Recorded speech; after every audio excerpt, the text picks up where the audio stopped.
This is a template, and comic strip cartoonists have a little piece of mat board like this that they can quickly make a comic strip so they don't have to figure out the math every single time.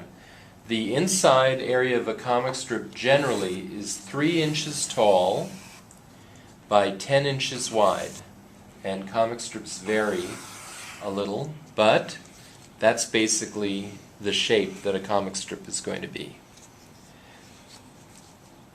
So I'll just make a second one like this. The paper I use is Strathmore Series 500 plate paper, which is kind of expensive, but there are other papers out there. Basically, any kind of Bristol board is a good it's a good paper to use for making comic strips.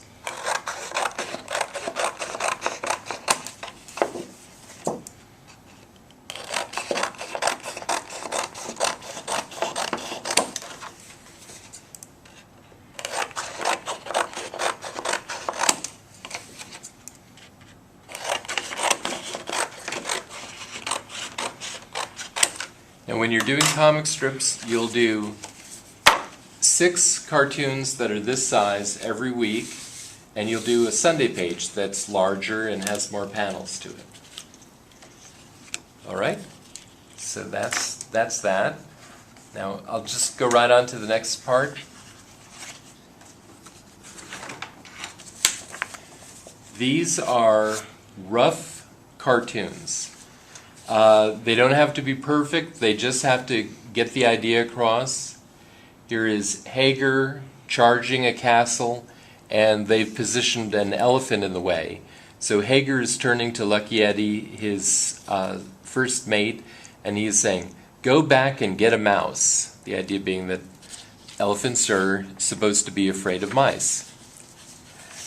So what I do is I take this rough idea and I draw it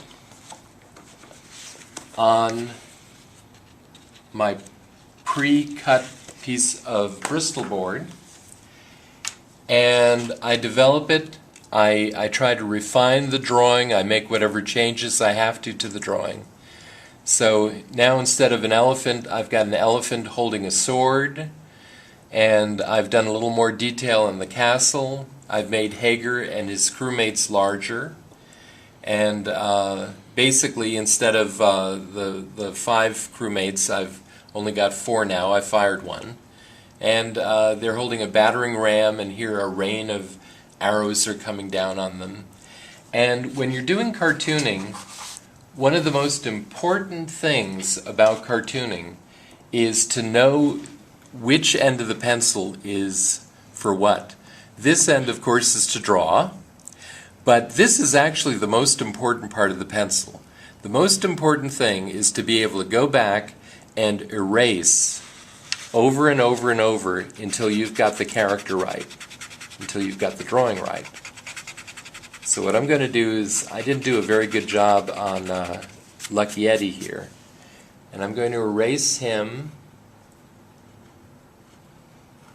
He's got a kind of a beautiful, elegant neck like a swan, and one big googly eye,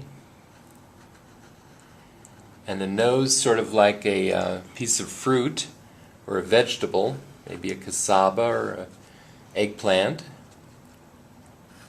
And he wears a funnel for a hat, kind of like the Tin Woodsman from The Wizard of Oz. And he has stringy hair. And there, Lucky Eddie's looking quite perplexed. Well, actually, I made him too big. Well, see, that's why we have an eraser. I'm going to erase him, and then I'm going to put his face back in. I'm going to make him the same height as these other Vikings.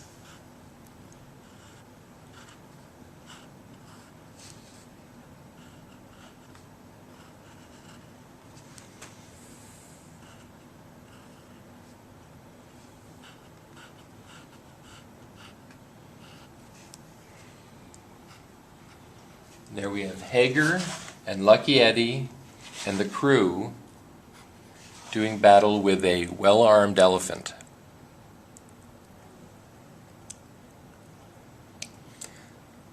So this will now be inked and lettered, and then I'll send it off to the syndicate in New York City. They'll make copies of it and they'll distribute it all over the country and the world, and it'll be appearing in newspapers in about a month and a half.